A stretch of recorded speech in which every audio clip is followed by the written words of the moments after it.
I want to talk about this article today. The article that says that home gardening has a 5 times higher carbon footprint than conventional agriculture. We're going to talk about this while I start some seeds for my home garden. The seeds I'm starting are going to be basil. My mom might come visit next month. I'm not sure yet. I want her to have some cardinal basil for her garden, and so I'm starting this for her, and inside she has a black cherry tomato, a gobstopper tomato, and a Thorburns terracotta tomato that I'm starting for her. I'm doing basils today. I'm doing cardinal, Genovese, dark opal, Kapoor tulsi. This is the one that smells like bubblegum. And then I'm doing lettuce leaf because it's beautiful. The article that we're talking about, I started from the Yahoo article called Carbon Footprint of Homegrown Food 5 times greater than those grown conventionally. We're going to talk about this. I'm going to get these cups filled. I'm doing 10 pots, and then we will dive into the article.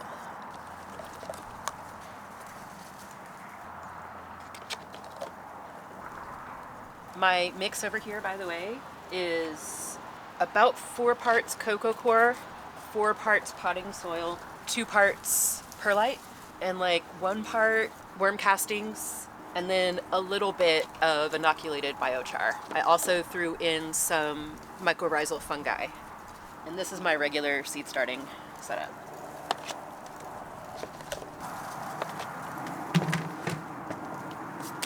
So the article from Yahoo was based on a study done by Jason K. Hawes at University of Michigan while he was a PhD candidate. So if you want to dig deeper, which I've already done, I did read the Yahoo article, and then I found another article, and then I found the study. So we'll get into all of that.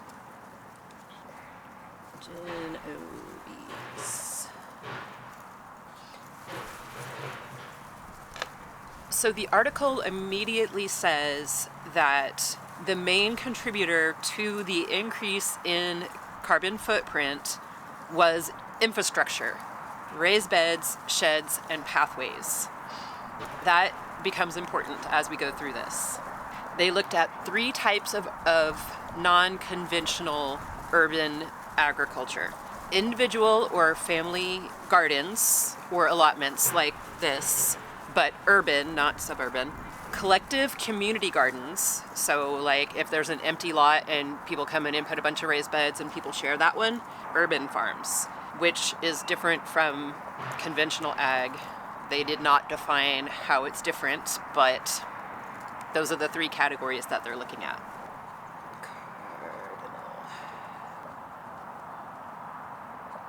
So in this study, they recruited 73 urban ag sites. They were in France, Germany, Poland, the UK, and the US. We'll come back to why that's significant in a minute. They looked at the life cycle assessment, they called it, of the farms regarding infrastructure, irrigation, and supplies, and decided that fruits and vegetables were better grown conventionally because of things that they didn't clearly define, except for tomatoes, because commercial tomatoes are usually grown in greenhouses and they're assuming outdoor grown for this. And then asparagus, which they said that conventionally has a higher footprint because it gets transported and shipped. And it says flown in from abroad specifically. But if they're looking at these, like all these different locations, is it being flown in from not the northern hemisphere in the US and in Europe? Because that wasn't very clear.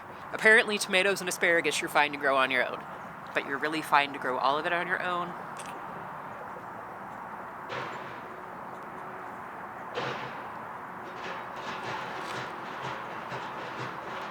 The construction that's been going on for 2 weeks is still going on. I still don't know what it is. I tried looking it up on the city website. It's not there. They're doing something to the bank of the creek over there. It is noisy. I have the shotgun mic pointed this way and the sound is that way, so hopefully that helps. Sorry.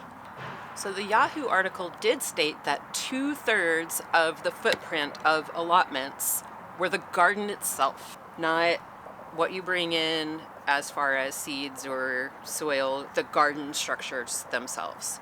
And it suggested building to endure winter and repairing rather than replacing garden beds every year. There's a problem with this article talking about what it does every year, and again, we'll get to that.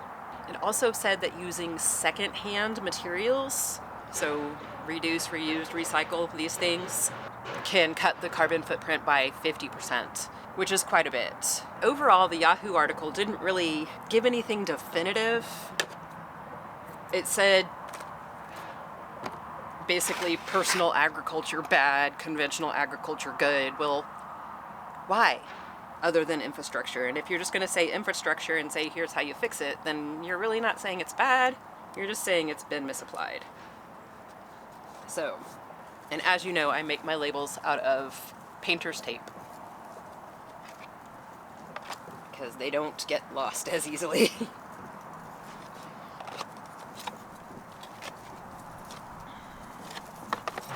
Next, I went to the article on the University of Michigan website, umich.edu, and then the article is called Study Examines Carbon Footprint of Urban Farming, and it is by Jim Erickson. And this again talked about the infrastructure, pages blowing in the wind, supplies, and this was odd, it said compost, and then fertilizer, weed blocking fabric, gas for machines, and irrigation water. It said that all of this gets better if you use the garden for a few years to a decade rather than for 1 year. Again, that 1 year thing is kind of problematic in this study. The suggestions from the UMich article were use your garden longer, use recycled, use reuse, urbanite, gray water, rainwater, compost. And then it talked about the social and mental health benefits, which were not directly carbon related, but it alluded that they were, but still big gaps left out. Being the person that I am, I read the actual study. It's a PDF, and I will put it in the description for you. I'll put the names to all of these resources in the description so you can find them too. Airplane!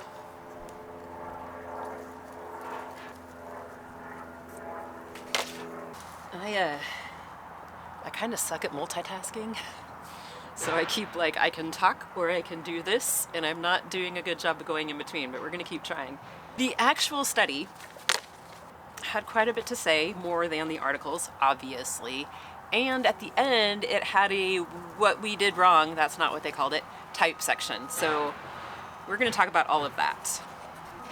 So the study itself said that it depends on how things are grown, what systems are used, and then the local climate. That's a significant point in this study, is the local climate. They estimated the greenhouse gases and synthetic nutrients footprints.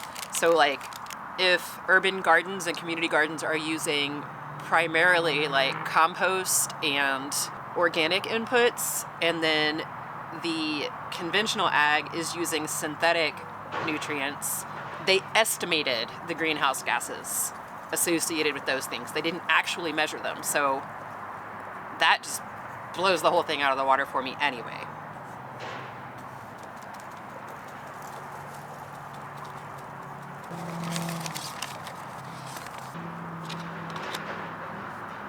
They found that urban farms had the smallest footprint, followed by individual and family gardens, followed by community gardens.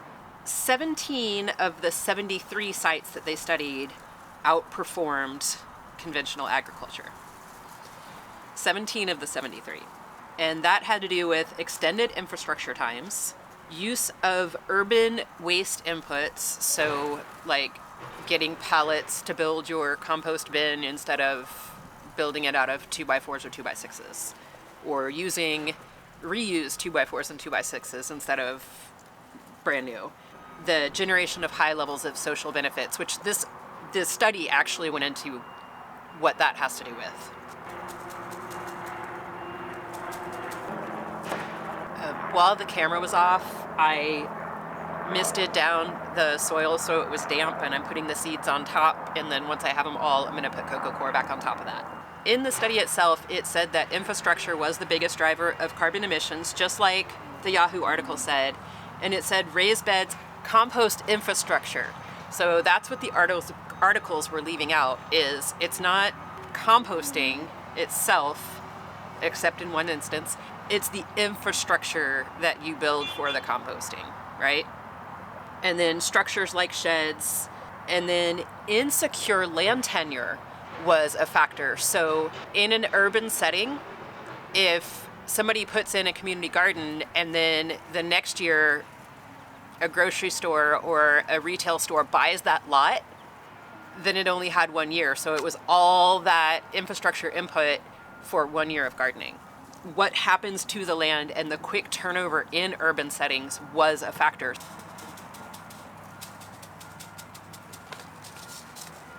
The study said if our UA, urban agriculture, sites sourced all of their materials from urban waste, all 3 forms of UA would be carbon competitive with conventional ag. So just reusing resources makes it break even, based on the study. Sites in the sample, so the 73 sample gardens that they used 95% less synthetic inputs when they composted, right? If you're composting, like, why am I gonna compost and build all this gorgeous organic material to feed my garden and then put Miracle Grow on it, or whatever junk comes in a bottle that you can pour on it? And then the one problem that they pointed out with composting was that anaerobic composting leads to increased carbon emissions, which makes sense, right? Because it's a nasty situation going on when you have anaerobic composting. So if you're turning your compost, if your worms are working through your compost, if you're aerating your compost tea, all of these different things keep that from happening. So basically, as long as your compost is healthy or even close to healthy, you're good. And if it does go anaerobic, you can fix that. It's not like you have an It's not like you have an anaerobic pile and then it has to stay that way forever. Turn it. Add some brown material. Boom, you're back in business. Okay, had to go back in for my backup battery. Cardinal basil is where I was. And water. Okay, they said that in the urban gardens, 83% of emissions came from water. From pumping city water and treatment and all the other things that go with city water. So where are the conventional agriculture growers getting their water? Because that's not mentioned in here at all. They didn't talk at all about water sources for conventional, so I kind of feel like they're probably not harvesting and treating their own water, but I don't know because it's not in the article. I mean, in the study, it's just not even covered at all. So I call that kind of a fault in the study. If we're looking at how harmful the water that we use in home gardens and urban gardens is, but not looking at where the water for conventional ag comes from, that's a problem. That's just a problem. And there was some acknowledgement that harvesting rain or using gray water makes a really big difference in all of that. So another factor.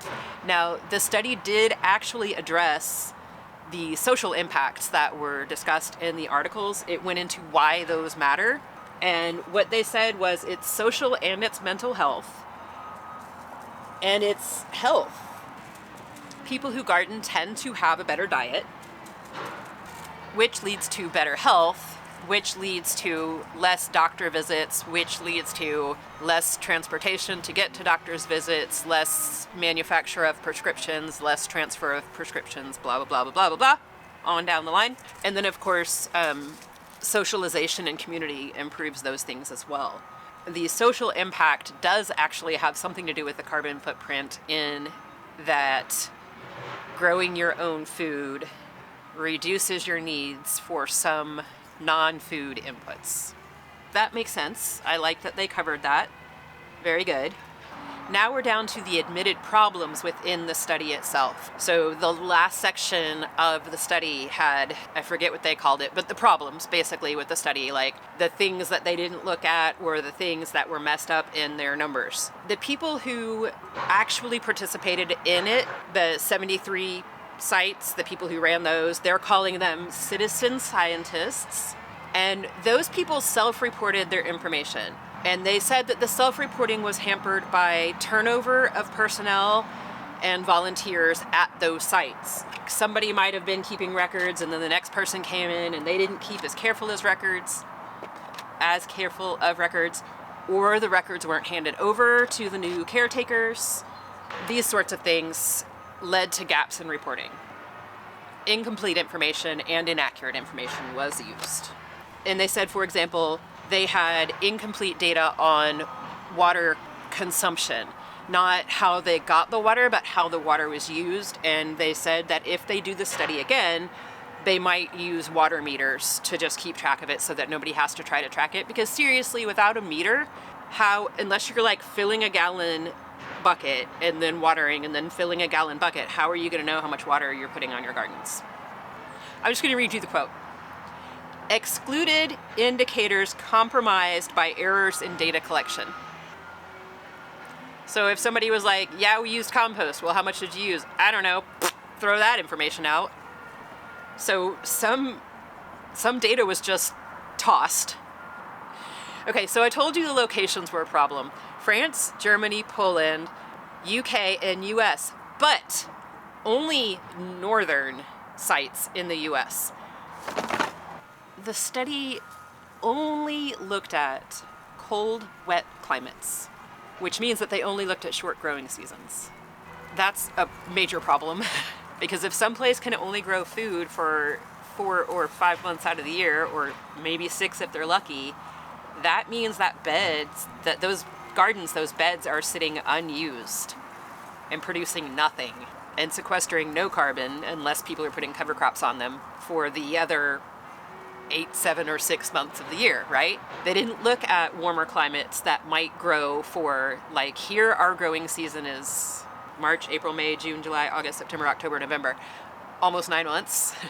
And they didn't look at places like Florida, Southern California, South America, Australia, Africa, Italy, where they might be able to grow for more of the year than the places that they did study.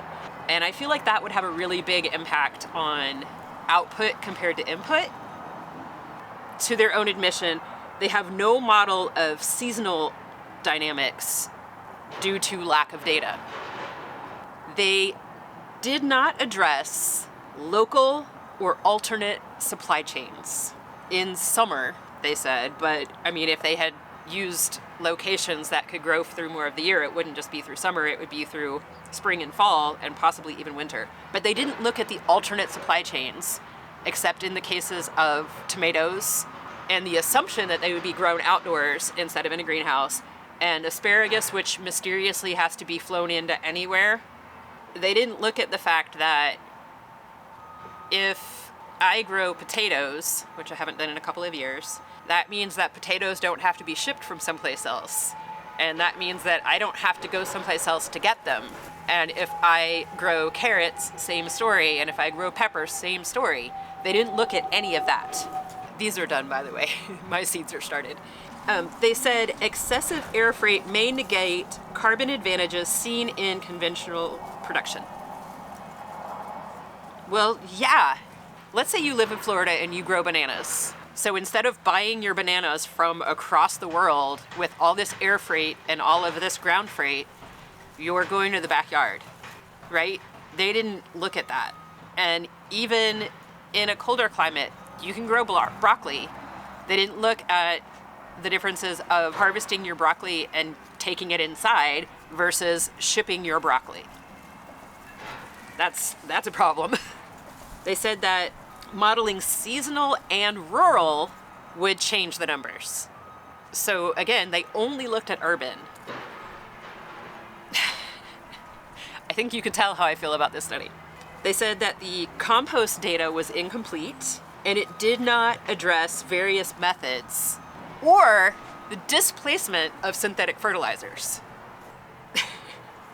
They did look at how adding compost to your gardens helps sequester carbon, but they didn't look at the difference between, okay, so I took stuff from my compost bin onto my garden instead of buying a product that was manufactured in a factory, shipped, warehoused, shipped, stored on a shelf, which I then drove or had someone bring to me and then applied the dangerous chemicals on my garden, thus tainting the groundwater and the soil.